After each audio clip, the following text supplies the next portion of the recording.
Kids that have passed etiquette tests and rules tests. Now, how old are these children? They're anywhere from 8 to about 18 years old.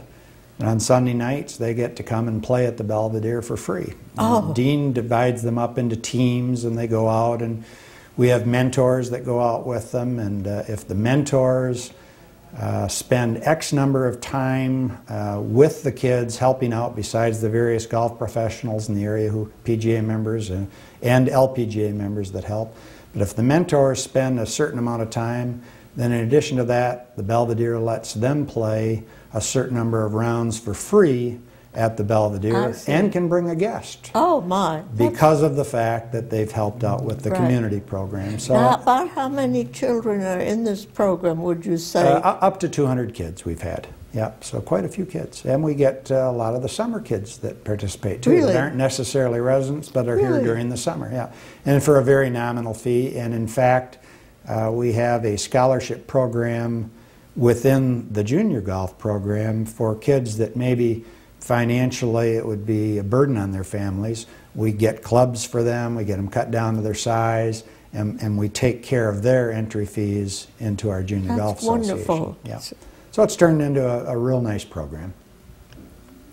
And then finally you're planning the Belvedere Hickory Open again. Yeah, it's sort of like coming full circle. I mentioned earlier Walter Hagen, one of the all-time greats of golf. Spent part of his life in Michigan. Finally retired to Traverse City. Back then, he set the course record. In 1934, he shot a 65 in a course playing with hickory clubs. Oh. And another way to know that the course has stood the test of time, and then I'll get back to this hickory thing, is his record stood from 1934 until 1964. So they're standing the test of time, and Chuck Kocius did it then, probably one of the top 4 or 5 amateurs in the history of this country. Great, great player. His record then stood all the way from 1964 until 2003, when a young man by the name of Andy Ruthkowski tied it. So the course record at the Belvedere, talk about standing the test of time, has only been improved by 1 shot since 1934. Imagine. But getting back to the hickory, obviously Walter Hagen was playing with hickory shafted clubs then. And a few years ago, Fred Muller, who's the longtime professional at Crystal Downs, one of the great courses in the world down in Frankfurt, he and some people from the Society of Hickory Golfers started a tournament called the Hickory Open.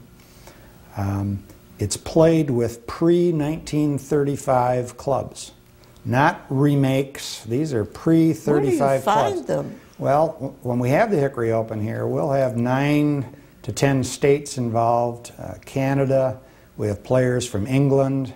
And many times when the players come over from England and Scotland, they will bring some of the old clubs and they sell them. They put their wares out, and it's quite a collector's group. And it's really fun to see them. They come out decked in the old +4s. When is that going to be? It's going to be in late June. I want to go. There'll be something about it in the paper. It's a lot of fun to watch. They're interesting people. And Marty Joy, the young man that has become the head professional, was my assistant for years, has become a top hickory player and collector. And so he's the driving force now. We got it to the Belvedere 4 years ago now, and it's going to be an ongoing thing. It's been renamed the Belvedere Hickory Open, and the players love to come here because it's an old classic course, the type of course that you played on back then with hickory. So it's a lot of fun. You see them with their old leather bags. They're about this big and all dressed in their +4s and ties. It's a lot of fun. Oh, I can't wait to see it. I wish you had a picture of that. Well, we've got a lot of them out there. Well, thank you, Steve. It's been a real treat to have you with us today. And I know we learned a lot about golf and the influence it had on Charlevoix community. Thank you. Thank you. I enjoyed it, Edith.